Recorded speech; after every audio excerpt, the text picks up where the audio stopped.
ఒక జీవుడు పడుకుంటున్నాడు, అతని కలలో మగవాళ్ళు వచ్చారు, ఆడవాళ్ళు వచ్చారు, చెట్లు వచ్చాయి, పుట్టలు వచ్చాయి, కుక్కలు వచ్చాయి, నక్కలు వచ్చాయి, 100 రకాలు వచ్చాయి. ఇవన్నీ ఈ రూపాలన్నీ ఎవరివి?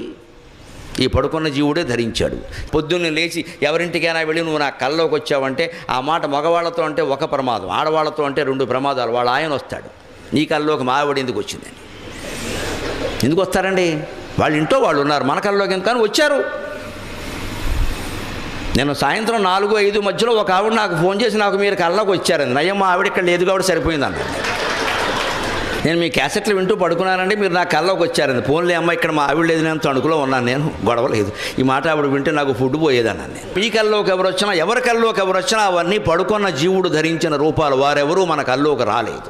అందుకే కళల ఫలితాల గురించి ఆలోచించడం మూర్ఖత్వం, వెంటనే వదిలేయాలి. కళలు ఫలితాలను పుస్తకాలు రాయకూడదు, అవి మనం చదవకూడదు. తెల్లరకట్టు వస్తే ఓ ఫలితం, రాత్రి వస్తే ఓ ఫలితం, శుక్రవారం వస్తే, ఇవన్నీ గుడ్డి నమ్మకాలే.